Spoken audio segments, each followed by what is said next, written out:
بہرحال وکیلوں نے ہمیشہ 75 سال میں یہ بات کہی کہ ہم اسی کو چیف جسٹس آف پاکستان مانیں گے جو کہ ویکنسی کے وقت سب سے سینئر موسٹ جج ہوگا، جس طرح یہاں پر جو ہے وہ منصور علی شاہ تھا۔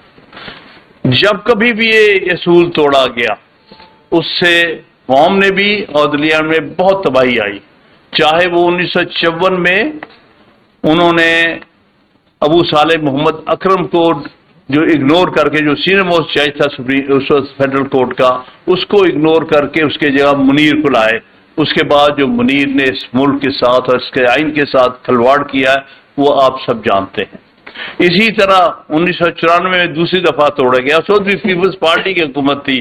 یہ بہت باتیں کرتا ہے بلاول، لیکن اس کو نہیں پتا کہ بارہا پیپلز پارٹی کے ہاتھوں کیا کچھ ہوا۔ ایک اچھا کام کیا تھا 18ویں ترمیم، یہی میں نے ان کو کہا کہ بھائی کوئی اچھا کام تم نے کیا تو اس کو مینٹین کر لو، اس کو آج کس کے حکم پر سارا تباہ کر رہے ہیں۔ ہمیشہ یہ کہتے تھے کھڑے ہو کے، یوسف رضا گیلانی جو ہے وہ کہتا تھا کہ جی میری پرائم منسٹرشپ میں 18ویں ترمیم آئی اور آئین ریسٹور ہو گیا۔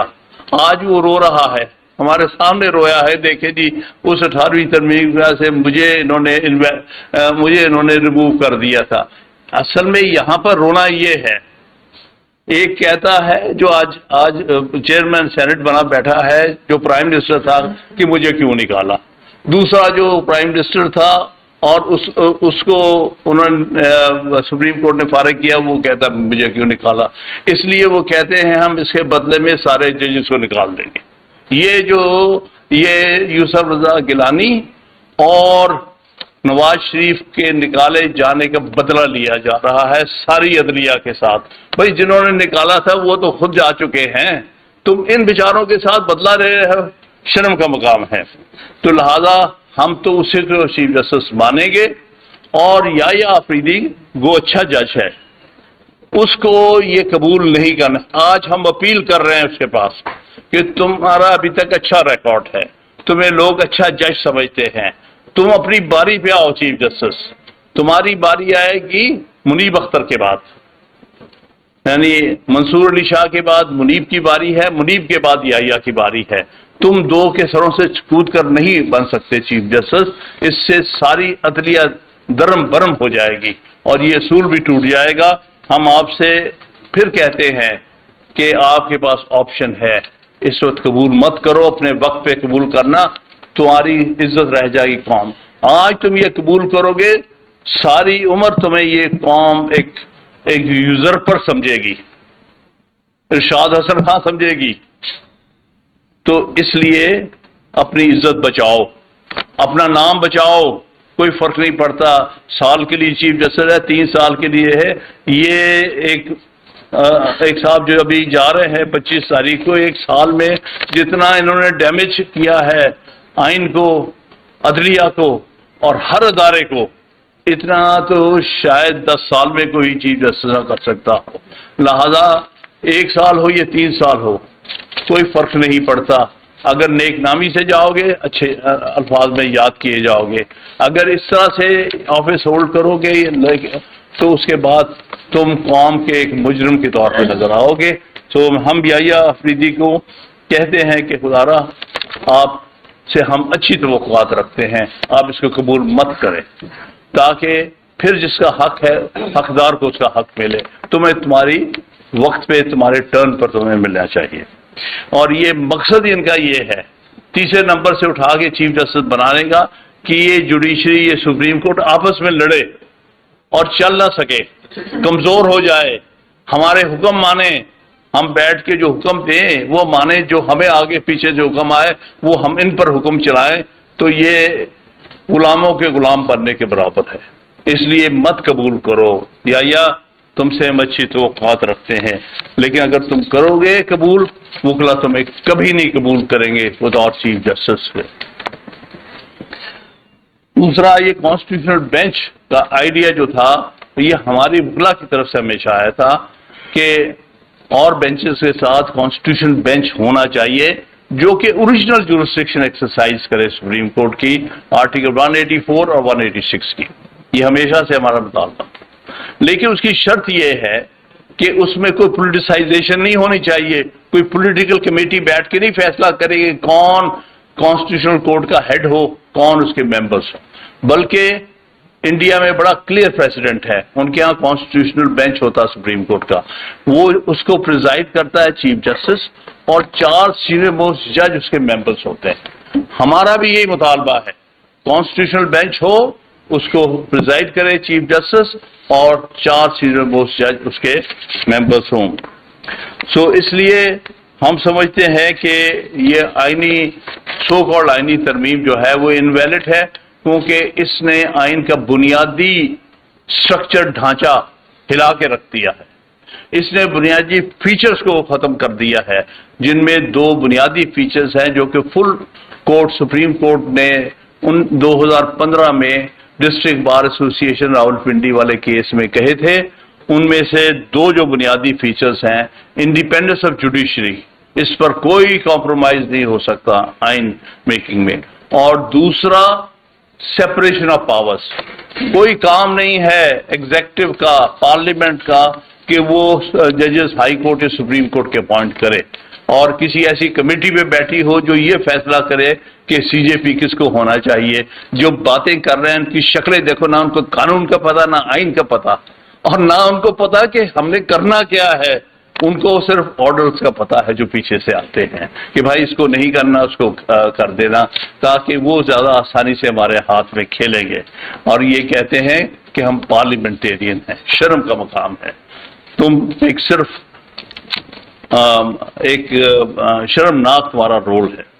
دوسری بات، یہ چیف جسٹس جو جا رہا ہے، میں اس کے نام کے ساتھ قاضی نہیں لگانا، وہ فائز عیسیٰ جو بھی اس کا نام، یہ پاکستان کی تاریخ کا بدترین چیف جسٹس تھا، جس نے میکسیمم نقصان پہنچایا ہے عدلیہ کو اور آئین کو، آئین کی اور عدلیہ کی تباہی کر کے جا رہا ہے یہ شخص۔ ایک تو ہمارا اپیل ہے آپ سب سے، ساری بار ایسوسی ایشن سے اپیل کرتا ہوں، اور جناب یہ میسج ہمارے اسد منظور بٹ صاحب پہنچائیں گے سارے پنجاب میں، اور ہمارے دوست سندھ میں کے پی میں بلوچستان پہنچا رہے ہیں۔